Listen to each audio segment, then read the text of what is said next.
ಚಿಕ್ಕಬಳ್ಳಾಪುರ ಕ್ಷೇತ್ರದಲ್ಲಿ ಶಾಸಕ ಪ್ರದೀಪ್ ಈಶ್ವರ್ ವಿರುದ್ಧ ಅಸಮಾಧಾನವನ್ನ ಹೊರಹಾಕಲಾಗ್ತಾ ಇದೆ. ಹಾಗಿದ್ರೆ ಯಾಕೆ ಈ ರೀತಿ ಅಸಮಾಧಾನವನ್ನ ಹಾಕಲಾಗ್ತಾ ಇದೆ? ಬನ್ನಿ ನೋಡ್ಕೊಂಡು ಬರೋಣ. ಶಾಸಕ ಪ್ರದೀಪ್ ಈಶ್ವರ್ ವಿರುದ್ಧ ಅಸಮಾಧಾನವನ್ನ ಹೊರಹಾಕಲಾಗ್ತಾ ಇದೆ. ಯಾಕಂದ್ರೆ ಚಿಕ್ಕಬಳ್ಳಾಪುರ ಕ್ಷೇತ್ರದ ರಸ್ತೆ ವಿಚಾರದಲ್ಲಿ ಅಸಮಾಧಾನ ವ್ಯಕ್ತವಾಗಿದ್ದು ಅವರ ವಿರುದ್ಧವಾಗಿ ಈಗ ನಿಂತ್ಕೊಂಡಿದ್ದಾರೆ. ಅಸಮಾಧಾನವನ್ನ ವ್ಯಕ್ತಪಡಿಸ್ತಾ ಇದ್ದಾರೆ. ಬಿಜೆಪಿ ಯುವ ಮುಖಂಡರು ಈಗ ಈ ಒಂದು ಅಸಮಾಧಾನವನ್ನ ಹೊರಹಾಕಿರುವಂತಹದ್ದು. ಬಿಜೆಪಿ ಯುವ ಮುಖಂಡ ಹರೀಶ್ ಅವರು ಚಿಕ್ಕಬಳ್ಳಾಪುರ ಕ್ಷೇತ್ರದ ರಸ್ತೆ ವಿಚಾರದಲ್ಲಿ ಅಸಮಾಧಾನವನ್ನ ಹೊರಹಾಕ್ತಾ ಇದ್ದಾರೆ. ಬಿಜೆಪಿ ಯುವ ಮುಖಂಡ ಹರೀಶ್ ಈ ಒಂದು ಅಸಮಾಧಾನವನ್ನ ವ್ಯಕ್ತಪಡಿಸಿದ್ದು, ಶಾಸಕ ಪ್ರದೀಪ್ ಈಶ್ವರ್ ವಿರುದ್ಧ ಈಗ ಬಿಜೆಪಿ ಯುವ ಮುಖಂಡ ಹರೀಶ್ ಅಸಮಾಧಾನವನ್ನ ಹೊರಹಾಕ್ತಾ ಇದ್ದಾರೆ. ಚಿಕ್ಕಬಳ್ಳಾಪುರ ಕ್ಷೇತ್ರದ ರಸ್ತೆ ವಿಚಾರದಲ್ಲಿ ಶಾಸಕ ಪ್ರದೀಪ್ ಈಶ್ವರ್ ವಿರುದ್ಧ ಅಸಮಾಧಾನವನ್ನ ಹೊರಹಾಕಲಾಗ್ತಾ ಇದೆ. ನೀವು ಗಮನಿಸ್ತಾ ಇರಬಹುದು ದೃಶ್ಯಾವಳಿಗಳಲ್ಲಿ, ಅಲ್ಲಿ ಇರುವಂತಹ ರೋಡ್ ವ್ಯವಸ್ಥೆ ಯಾವ ರೀತಿ ಆಗಿದೆ ಅಂತ. ಗವರ್ಮೆಂಟ್ ಬಸ್ಗಳು ಹೋಗ್ತಾ ಇದೆ, ಪ್ರೈವೇಟ್ ಆಗಿ ಬೈಕ್ ಮೇಲೆ ಜನರು ಸವಾರಿಯನ್ನ ನಡೆಸ್ತಾ ಇದ್ದಾರೆ.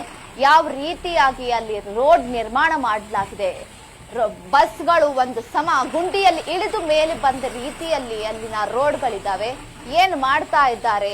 ಆ ರೋಡ್ಗೆ ಸ್ಯಾಂಕ್ಷನ್ ಆಗಿರುವಂತಹ ಅಮೌಂಟ್ ಏನಾಗಿದೆ? ಹಾಕಿದ್ರೆ ರೋಡ್ ಮಾಡಕ್ಕೆ ಅಮೌಂಟೇ ಸ್ಯಾಂಕ್ಷನ್ ಆಗಿಲ್ವಾ, ಅಥವಾ ಸ್ಯಾಂಕ್ಷನ್ ಆಗಿರುವಂತಹ ಅಮೌಂಟ್ ಅನ್ನ ತಮ್ಮ ಜೇಬಿಗೆ ಇಳಿಸ್ಕೊಂಡಿದ್ದಾರಾ? ಒಂದು ಗೊತ್ತಾಗ್ತಾ ಇಲ್ಲ. ಕ್ಷೇತ್ರದ ಕೆಲವೊಂದು ರಸ್ತೆಗಳ ಪರಿಸ್ಥಿತಿ ಅಂತೂ ತುಂಬಾ ಹದಗೆಟ್ಟಿದೆ. ಮಳೆ ಬಂದ್ರೆ ಸಾಕು, ರಸ್ತೆಗಳೆಲ್ಲ ನೀರು ತುಂಬಿಕೊಂಡು ರೈತರ ಪ್ರತಿನಿತ್ಯವೂ ಹೂವು ತರಕಾರಿ ಮಾರ್ಕೆಟ್ಗೆ ತರಲು ಅದೇ ರಸ್ತೆಯಲ್ಲಿ ಬರ್ಬೇಕಾಗುತ್ತೆ. ಹಾಗಾಗಿ ವಾಹನ ಸವಾರರ ಪರಿಸ್ಥಿತಿ ಅಂತೂ ಕೇಳೋಕ್ಕಾಗಲ್ಲ. ಅವ್ರ ಗೋಳಂತೂ ಯಾರು ಕೇಳ್ತಾ ಇಲ್ಲ. ಅಲ್ಲಿ ಕೇಳೋರಂತೂ ಯಾರು ಇಲ್ವೇ ಇಲ್ಲ.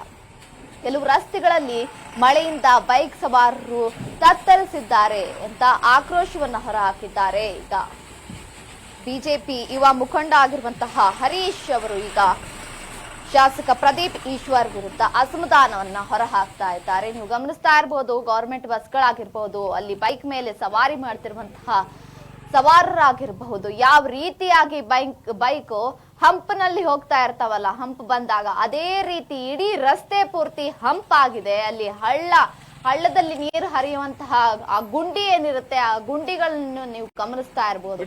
ಒಂದು ಹಳ್ಳದಲ್ಲಿ ಯಾವ ರೀತಿಯಾಗಿರುವಂತಹ ಕೆರೆಯನ್ನ ನಿರ್ಮಾಣ ಮಾಡಿ, ಚಿಕ್ಕದಾಗಿ ಕೆರೆ ನಿರ್ಮಾಣ ಮಾಡಿ ಅಲ್ಲಿ ನೀರು ನಿಂದಿರಿಸಿರ್ತೀವಲ್ವಾ, ಅದೇ ರೀತಿಯಾಗಿ ಅಲ್ಲಿ ಬಸ್ಗಳು ಓಡಾಡೋದಕ್ಕೂ ಯಾವ ರೀತಿ ಕಷ್ಟ ಆಗ್ತಾ ಇದೆ. ಜನರು ಕೂಡ ಯಾವ ರೀತಿಯಾಗಿ ಅಲ್ಲಿ ಓಡಾಡ್ತಾ ಇದ್ದಾರೆ ಅಂತ ಗಮನಿಸ್ತಾ ಇರ್ಬೋದು. ಪೇಟೆಗೆ ಹೋಗುವಂತಹ ದಾರಿ ಅದಾಗಿದೆ.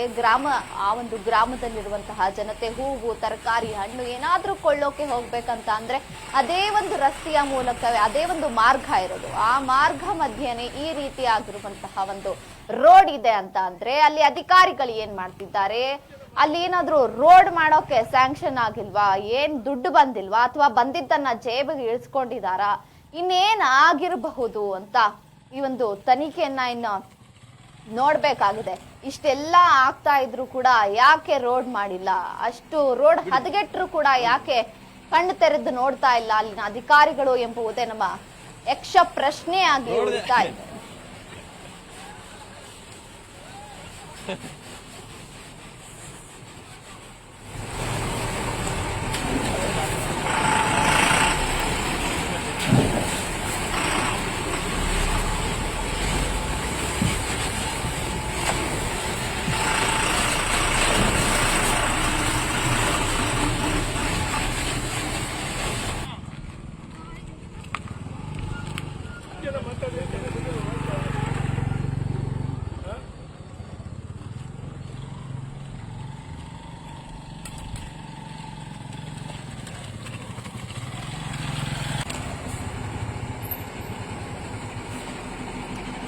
ಬಿಡಿ ಹೋಗಿ